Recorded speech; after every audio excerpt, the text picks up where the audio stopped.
Assalamualaikum warahmatullahi wabarakatuh. Indonesia ini memiliki riwayat sejarah yang panjang, termasuk sebuah sejarah tentang perlawanan terhadap penjajah. Hal ini terjadi terutama di Pulau Jawa yang merupakan salah satu pulau dengan populasi terpadat. Pulau Jawa pernah menjadi pusat perlawanan terhadap para penjajah dari luar, seperti Belanda, Inggris, dan lain sebagainya. Dan kisah ini masih direkam dengan baik sampai sekarang. Salah satu perlawanan yang paling terkenal adalah terjadi pada abad ke-19 yang dikenal dengan nama Perang Jawa atau Perang Diponegoro. Dan sejarah perang ini terjadi pada tahun 1825 sampai 1830, sebuah masa yang amat panjang yang berakhir dengan tertangkapnya Pangeran Diponegoro itu sendiri.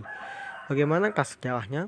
Baik, simak video berikut ini untuk mengetahui sejarah peperangan yang satu ini. Pangeran Diponegoro dikenal dengan nama asli Bendoro Raden Mas Mustahar atau Raden Mas Ontowiryo, yang mana lahir pada tahun 1785 Masehi di provinsi Daerah Istimewa Yogyakarta saat ini. Beliau menghabiskan sebagian masa kecilnya di daerah Tegalrejo. Di Tegalrejo lah beliau menghabiskan sebagian besar masa kecilnya di bawah asuhan neneknya. Neneknya yang keras lah yang membentuk pola sifatnya sebagai seorang pemuda yang gagah berani. Di Tegalrejo, beliau sempat masuki beberapa pondok pesantren demi mendalami ilmu agama. Dan pada akhirnya, pada saat usianya remaja, beliau memutuskan untuk kembali ke keraton Yogyakarta saat itu. Dan pada masa remajanya inilah terjadi sesuatu yang tidak diduga-duga.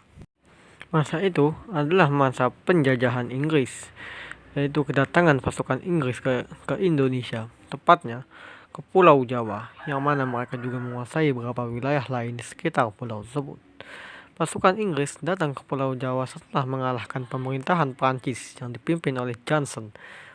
Pemimpin pemerintahan Inggris bernama Sir Thomas Stamford Raffles, yang menjadi seorang letnan gubernur yang tersohor.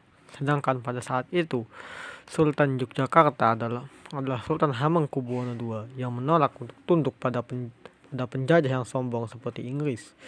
Tak pelak lagi, pada tahun 1812 pasukan Inggris menyerbu Yogyakarta. Mereka menembaki benteng-benteng istana. Terjadilah peperangan besar antara kekuatan Yogyakarta melawan pasukan Inggris yang jauh lebih besar. Hal ini menyebabkan keraton dijarah oleh pasukan Inggris. Banyak sekali benda-benda yang dijarah dari keraton. Di antaranya adalah sejumlah naskah antik. Tak lama kemudian, pemerintahan kolonial Belanda kembali berkuasa di tanah Jawa. Berbagai kesewenang-wenangan pun terjadi. Di antaranya terjadi di Yogyakarta. Sedangkan pada masa itu, Sultan Yogyakarta bukanlah seorang yang berkepribadian kuat. Tak lain adalah Sultan Hamengkubuwono IV yang masih kecil dan berkepribadian lemah. Bahkan disebutkan Ahmad Mansur Suryanegara bahwa Sultan ini sering mabuk. Pangeran Diponegoro lah yang ketika itu berperan menjadi pemegang pemerintahan yang sebenarnya.